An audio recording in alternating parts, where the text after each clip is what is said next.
स्वागत है आप सभी का अपना YouTube चैनल जॉब अलगोरिथम में। दोस्तों, शिक्षा विभाग से आया है बिग अपडेट। 29 को आएगा नोटिफिकेशन। जैसा कि आप लोग देख पा रहे हैं कि यहाँ 1,70,000 शिक्षकों की वैकेंसी पर 29 को लगेगी मोहर, यानी 29 मई का आपका मोहर लगने की डेट रखी गई है।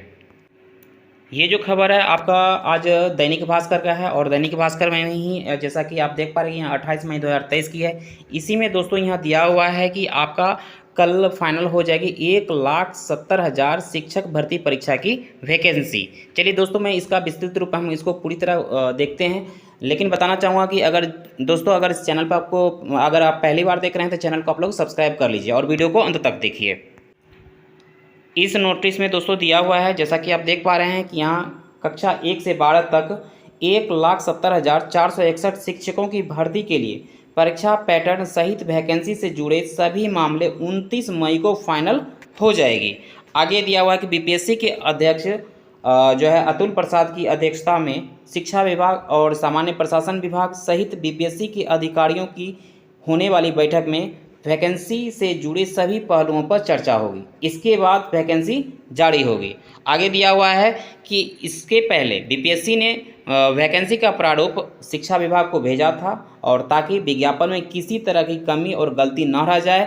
इसके पहले शिक्षा विभाग ने तय कर दिया कि नियोजित शिक्षकों की परीक्षा में शामिल होने के लिए उम्र सीमा की बाध्यता नहीं होगी। किसी भी उम्र के नियोजित शिक्षक इस परीक्षा में शामिल हो सकते हैं, जो कि आपको पहले ही क्लियर कर दिया गया था कि जो भी नियोजित शिक्षक हैं उसमें उम्र सीमा की कोई बाध्यता नहीं होगी, चाहे वो कितने भी उम्र का हो वो फॉर्म फिलअप कर सकते हैं। आगे दिया हुआ है कि शिक्षक पात्रता परीक्षा उत्तीर्ण सभी अभ्यर्थियों को उम्र सीमा में 10 वर्ष की छूट मिलेगी, यानी जो भी सामान्य कैटेगरी के जो भी अभ्यर्थी हैं उसको 10 वर्ष की छूट मिलेगी। बाकी जो भी नियोजित शिक्षक हैं उनको कोई भी उम्र सीमा से लेना देना नहीं है, वो फॉर्म फिलअप कर सकते हैं। आगे दिया हुआ है कि बीपीएससी ने शिक्षा विभाग को जो वैकेंसी का प्रारूप भेजा है उसमें 2 घंटे में 150 अंकों की परीक्षा होगी और निगेटिव मार्किंग होगी, यानी माइनस मार्किंग ही होगी।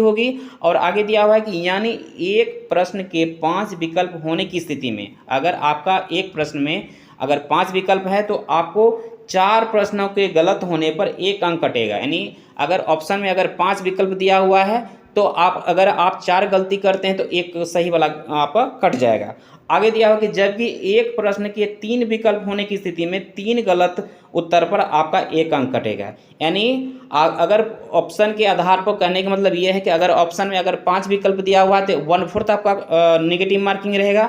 अगर विकल्प आपका 3 ऑप्शन रहेगा, यानी एक प्रश्न में 3 विकल्प रहेगा तो आपका 1/3 यानी आपका कटौती रहेगा, 1/3 आपका कटौती रहेगा। ये दिया हुआ है। आगे दिया हुआ है दोस्तों कि आपका 150 अंकों के पेपर में 100 अंक विषय और 50 अंक सामान्य अध्ययन से रखा गया है, लेकिन 100 अंकों का क्वालिफाइंग पेपर में 30 अंक लाना अनिवार्य। यानी कहने का मतलब ये है, जैसा कि आप लोगों को पहले से पता है कि इसमें 2 भाग हैं, जो कि पहला भाग में है आपको 100 आपका प्रश्न में जो कि 25 अंक इंग्लिश का और 75 अंक आपका हिंदी का रहेगा, जिसमें आपका 100 नंबर हुआ। 100 नंबर में आपको 30 अंक आपका लाना अनिवार्य है और उसमें पासिंग नंबर आपका 30 नंबर रखा गया है। भाग 1 में आपका जो है आपका 30 अंक लाने के लिए उसमें नेगेटिव मार्किंग नहीं है। भाग 2 में यानी 150 जो प्रश्न का होगा उसमें आपको नेगेटिव मार्किंग रहेगा। तो उसमें आपको जब भी आपका जो कॉपी जांच होगा, अगर पेपर 1 अगर आप 100 नंबर में आपका 30 अंक ले आते हैं तो आपका तभी आपका पेपर 2 कॉपी जांच होगा। अगर 30 नंबर से कम लाते हैं तो आपका पेपर 2 जो है कॉपी आपकी जांच नहीं होगी, जैसा कि आपको लिखा हुआ है। तो दोस्तों, यही बताना चाहूँगा कि आपका एकदम क्लियर हो गया है कि 29 को ही आपकी नोटिफिकेशन आएगी, जैसा कि अतुल प्रसाद जी ने बताया है। तो यही बात को देखते हुए दोस्तों अपनी पढ़ाई को अपना लोग जारी रखें, ताकि आगे चलकर आपकी परीक्षा में कोई तरह का दिक्कत ना हो। तो दोस्तों, इस वीडियो को हम यहीं तक रखते हैं। बहुत बहुत धन्यवाद।